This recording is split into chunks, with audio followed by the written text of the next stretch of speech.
Na audiência de custódia hoje, e isso pode ser uma pista, Reinaldo, do que pode vir pela frente aí em termos de defesa do Jair Bolsonaro, eu vou ler até um trechinho aqui da ata da audiência de custódia. Indagado acerca do equipamento de monitoramento eletrônico, o depoente respondeu que teve uma certa paranoia de sexta para sábado em razão de medicamentos que tem tomado receitados por médicos diferentes e que interagiram de forma inadequada. Os medicamentos seriam a pregabalina e a sertralina.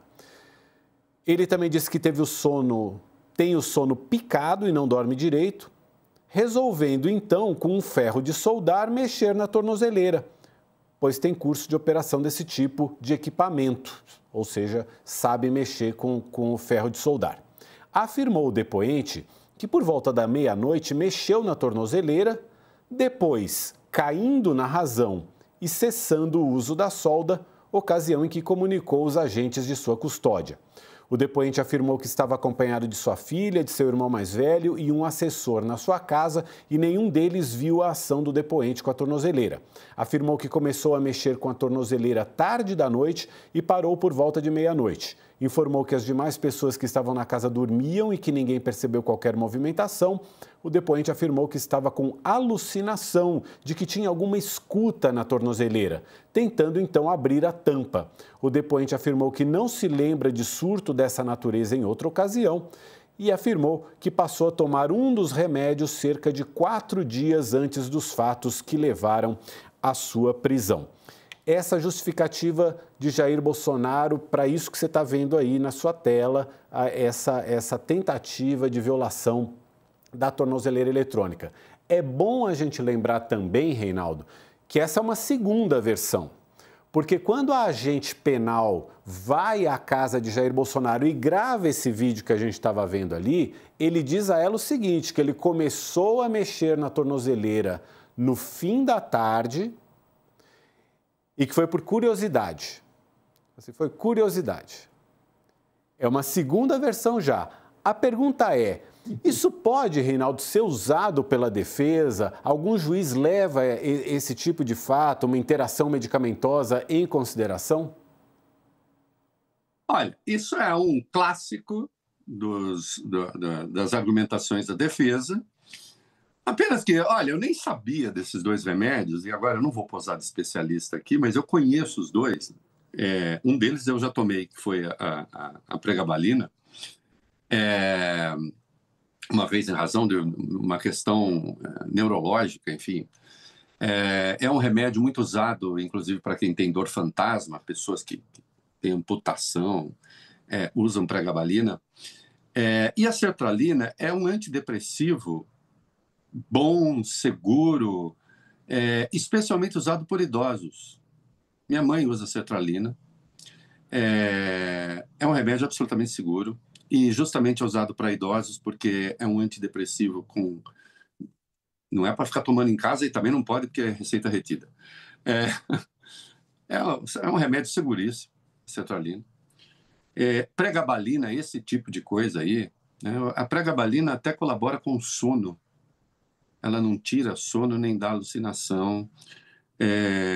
E dois remédios, sertralina, não sei qual deles ele tomou havia 4 dias, mas qualquer antidepressivo começa a fazer efeito em 15 dias, pelo menos. Haverá certamente a descaracterização técnica, não são remédios que predispõem a esse tipo de coisa, né? Primeiro era a curiosidade, né? Ô, Reinaldo, deixa eu só desculpa te interromper, mas a nossa audiência aqui, que é super atenta, está lembrando o seguinte, na verdade, essa é a terceira versão, porque primeiro ele falou que bateu na escada. É a terceira versão. Você vai inventando coisa, né? Você vai inventando coisa, né? Primeiro ele era a Didi, a irmã do Dexter, né? Para que serve esse botão? Foi lá ver. Para que ele veja o desenho animado, quem não sabe, né? O que é? Tal, né? Ou Dexter, né? Não o que picava pessoas, se bem que, olha, eu estou falando do desenho animado. Vou ver aqui, se eu meter o negócio de solda aqui, o que será que acontece? Tenha santa paciência, né? Depois, agora, vem a hipótese dos remédios. Porque alguma razão, veja só, inicialmente eles resolveram fazer um baita escarcéu. Olha, o Alexandre, mais uma vez, pegou um homem doente, não sei o quê, e inventou um risco de fuga. Quando veio o vídeo em que ele confessa que ele fez, né? A gente pergunta, mas o que é isso? Ah, não, é que eu meti um ferro de solda aí. Mas aí ele falou, na alça, não. Aí ele, não, não, isso eu não fiz. Até porque, evidentemente, correu o risco de se queimar, né? Ali, se ele fosse... Mas, enfim, ele tentou fazer a tornozeleira parar de emitir sinal. Não é isso? Bom, eu duvido, sim, tomou remédios, tal. Essa tese é um clássico, especialmente dos julgamentos de júri, né? Em que a pessoa está sendo acusada de homicídio e vai tentar provar a loucura, que não estava na sua própria razão quando fez aquilo. A única coisa, Mauro, que eu chamo a atenção, e certamente você, jornalista atento, já percebeu também, faz tempo, o Jair Bolsonaro, afinal de contas, é o gênio da política, é o maior político do Brasil de todos os tempos, um gênio pensador absoluto, como querem Tarcísio, Ratinho, enfim, todos os governadores de extrema-direita. Eu só destaco sempre, né, a primeira vez que a gente, acho que a segunda vez que a gente está fazendo programa junto, eu só não chamo de direita, porque para mim direita supõe que a direita democrática com teses democráticas de direita. Se o sujeito quer romper a ordem ou justifica quem o faz, ou defende anistia para golpista, eu chamo de extrema-direita, né? Então, os governadores de extrema-direita o colocam como grande líder do mundo mundial, né? Olha, o grande líder do Brasil. Ou ele é esse cara, ou ele é um maluco clínico. Mas o que ele é? Ele é maluco clínico quando interessa e é o gênio da raça quando interessa. Então, esse maluco clínico que ouve vozes e aí atribui a pregabalina e a sertralina, não é? Esse maluco clínico que ouve vozes estava com encontro marcado com Tarcísio.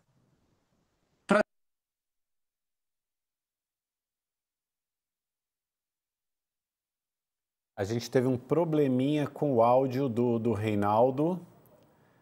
Não sei se... que vai ter um fora do bolsonarismo. Reinaldo, volta quando você fala que ele tinha um encontro marcado com o Tarcísio. Vem cá. A luta pela anistia e o candidato é o Bolsonaro, porque, afinal de contas, ele é o imbrochável, imorrível, incomível? Ou ele está morrendo? Como Carlos vive alardeando. Qual é a verdade? No que deve acreditar o juiz? Né? É o super-homem das esferas?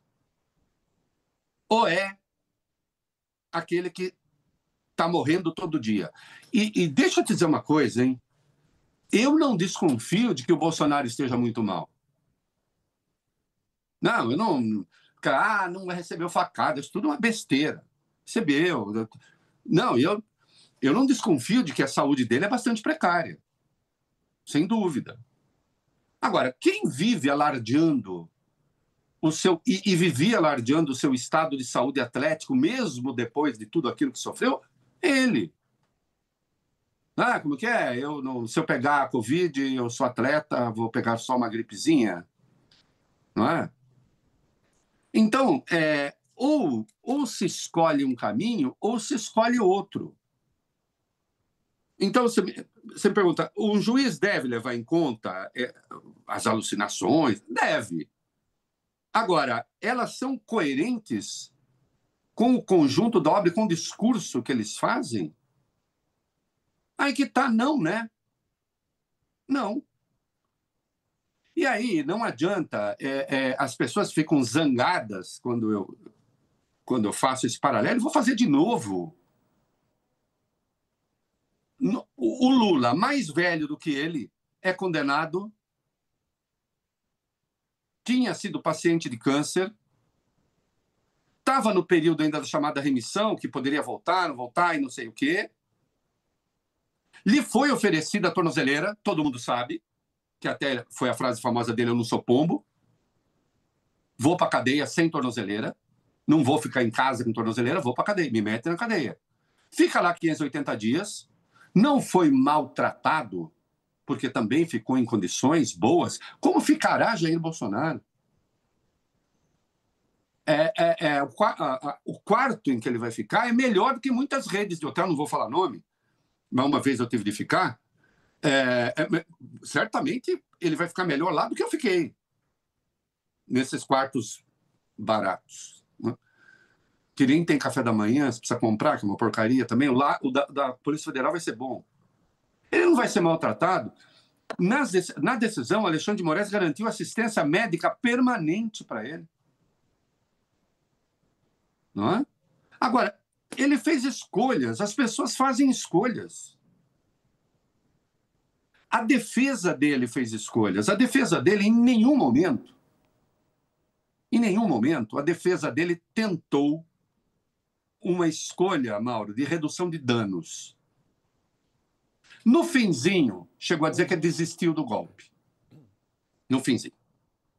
Mas nunca foi a estratégia de redução de danos. Sempre foi a estratégia apostando que haverá uma virada política e que ele vai ser anistiado ou receberá indulto. Ambos inconstitucionais. É uma escolha, é um caminho. Assim como ele fez essa... Ah, não, ele está malucão e aí tal. Bom, eu quero saber, um maluco decide assim, com essa importância, os destinos do Brasil? É isso? O destino da direita brasileira está entregue às mãos de um maluco clínico? O Brasil... Você sabe que o Brasil já teve maluco clínico, né? Já foi governado por maluco clínico. Entre fim de 1918 com 1919, o Delfim Moreira, ele era doido mesmo, governou o país por 8 meses, né? Se você me perguntar, você acha que o Jair Bolsonaro é uma pessoa normal? Eu não vou entrar nos critérios de normalidade. Uma das minhas filhas é psicóloga, já começaria a falar, sua pergunta está errada. Uhum. Sem dúvida. Não, eu pergunto assim, ideologicamente, você acha que o Jair Bolsonaro é uma pessoa normal? Eu não acho. Eu não acho normal. Eu não acho que a gente deva normalizar gente que, diante de uma pandemia, incita as pessoas a caminharem para a morte. Eu não acho. Eu não acho isso normal. Eu não acho normal, ideologicamente, alguém que manga, que tira o sarro, que faz ironia com gente que está sufocada de Covid. Eu não acho normal, ideologicamente, que se indague um cara assim sobre a situação da pandemia, ele diz, eu não sou coveiro. Eu não acho normal que uma pessoa recomende um remédio que não tem efetividade contra a Covid e diga para as pessoas, caia na vida, tome esse troço aqui, tratamento preventivo e boa sorte. Eu não acho nada disso normal ideologicamente, eu acho isso patológico politicamente. Eu acho uma derivação de um pensamento fascistoide, essencialmente antidemocrático. E, portanto, sob esse ponto de vista, eu nunca achei o Bolsonaro normal. E nunca achei que a democracia deva normalizá-lo. Infelizmente, isso aconteceu. Certos setores tentam fazê-lo parte da paisagem ideológica. Eu não acho que o pensamento dele deva ser parte da paisagem ideológica admissível no Brasil. Golpista, desde sempre. Golpista desde quando estava no Exército. Tentou golpear o próprio Exército. Isso está comprovado. Desenhou o croquis de um atentado terrorista na Doutora do Guandu, no Rio de Janeiro.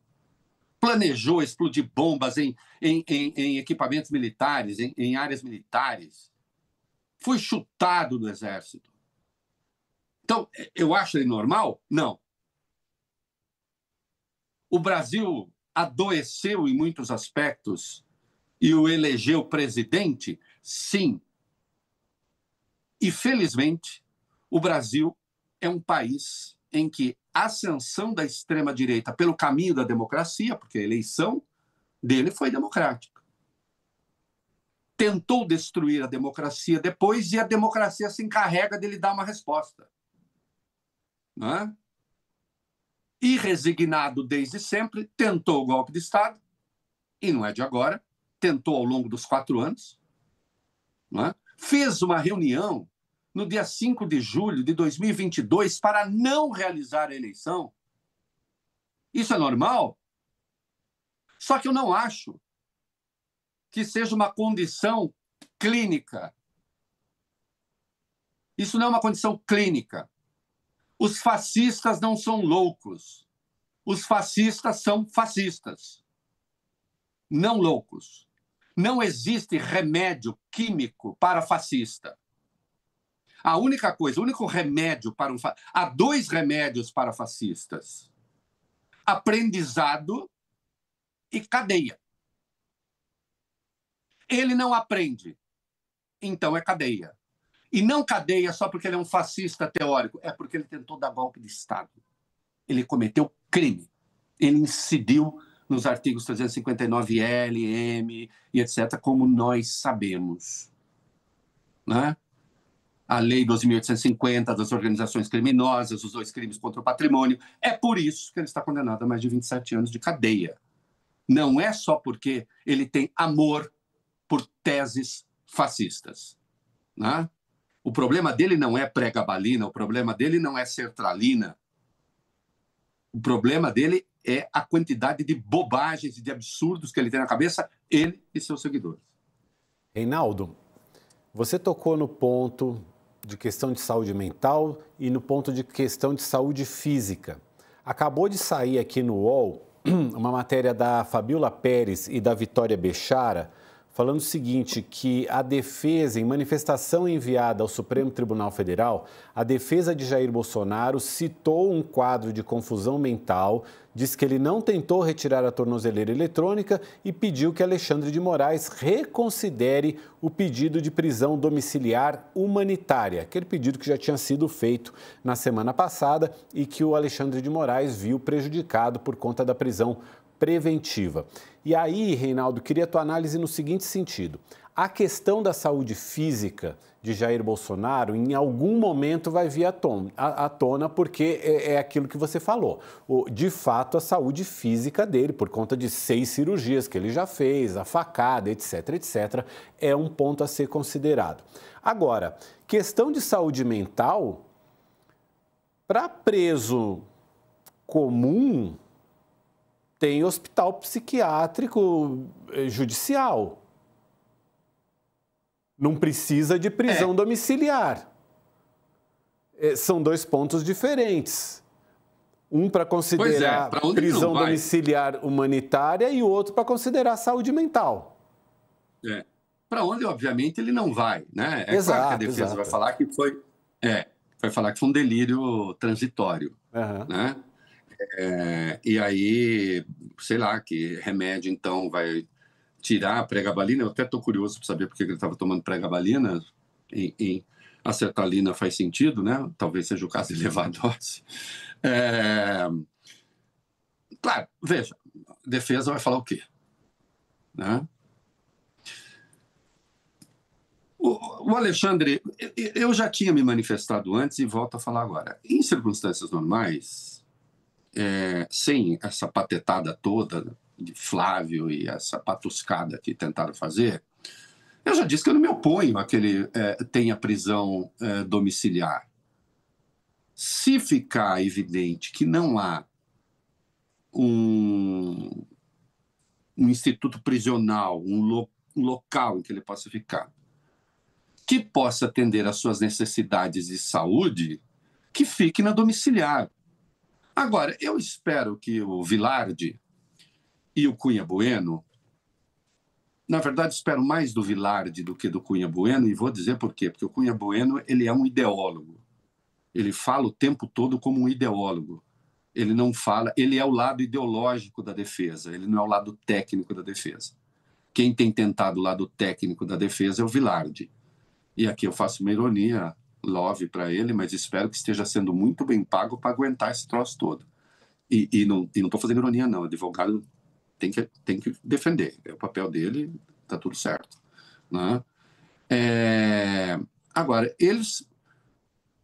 eu vou dizer o que eu faria sem ser advogado. Eu diria assim, chamaria o cliente, chamaria os familiares e diria assim, vocês vão entregar para a gente fazer a defesa ou vocês vão continuar fazendo...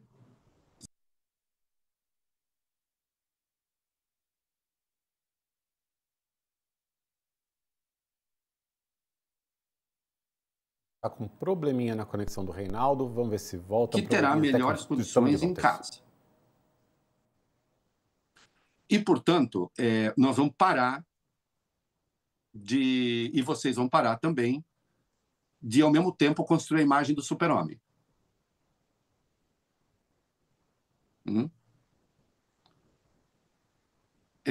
Bolsonaro, comporte-se, porque a gente tem que ter uma linha coerente para, inclusive, ajudar os juízes a decidir, a tomar a melhor decisão. Agora, se, enquanto a gente alega fragilidade, vocês criam circunstâncias que não deixam ao juiz alternativa que não seja a prisão preventiva, aí fica muito difícil. Né? Vai prevalecer uma coisa ou vai prevalecer outra? Eles já entraram com o pedido de prisão domiciliar já para a condenação da ação 2668, a do golpe. Eles já entraram com esse pedido. É meio desistir da anistia, enfim. Já entraram. Só que nesse pedido, e a manifestação que eu vi foi do Cunha Bueno, não do Vilardi, não é um pedido, é um ataque de novo ao judiciário. Entende? Inclusive, uma linguagem bem cafona. É preciso analisar isso, uma coisa toda alegórica, as feridas, as marcas, as chagas, não sei o quê. Parece que o Bolsonaro é o novo Cristo, né? Aquele é Messias, às vezes eles confundem. Né? Então, assim, é isso? Eu acho que há razões para isso, mal. Mas eu espero que haja coerência nisso. Né? Acho que eu espero, os juízes esperam. Agora, uma coisa é certa, também para tranquilizar, né, os fãs de Jair Bolsonaro. Ele está indo para uma cela muito bacaninha. Tirar a liberdade de alguém nunca é bacana, mas a cela dele, que ele está na Polícia Federal, nem é cela, uma sala com tudo que ele precisa para ter uma passagem confortável ali, e o Alexandre garantiu assistência médica permanente. Agora eu pergunto, esse doidão que estão tentando pintar, que tem alucinações, ele vai continuar a receber políticos para articular a sucessão? Nós teremos... O Delfim Moreira, depois de 8 meses, Mauro, falaram, não dá, tá maluco. temos que eleger outro. Não, esse não tem jeito. Né? E ele praticamente não governava também. Era o Afrânio de Melo Franco, o ministro dele, que governava. Porque ele era doido. Mas Bolsonaro a gente sabe, ele é centralizador. Né? Até agora não decidiu nem quem vai disputar os votos da população em nome do bolsonarismo. Precisa definir. Precisa definir o que vai ser. Na véspera aí da prisão preventiva, ele estava com o deputado Nicolas Ferreira em casa, conversando ali, tem imagens sobre isso, conversando normalmente ali com o deputado Nicolas Ferreira, depois da porta acenou ali para algumas pessoas, tal, tem imagem de tudo isso. Tá recebendo... Mas ali já tinha... Mas se a gente for pegar os indícios, ali já tinha uma construção em curso. Que o Nicolas sai, dá uma entrevista e diz que o presidente estava morrendo. Que assim, o presidente vai morrer se for preso. O Carlos vive anunciando a morte do pai. Né? É engraçado que são essas pessoas que usam a expressão mimimi. Quando você fala de respeito a direitos humanos com presos, quando você acusa a brutal violência daquela barbaridade que se viu no Rio de Janeiro, o que a extrema-direita fala? Ah, mimimi! E não existe ninguém mais mimizento, em muitos aspectos, do que Bolsonaro. Uma coisa a gente pode dizer do Lula, hein? 580 dias preso, e essa hora os bolsonaristas se irritam, porque condenado sem prova, mas preso lá, recorreu à justiça, não fez mimimi, e ainda saí de lá para casar com a minha musa. Veja você, né? É isso.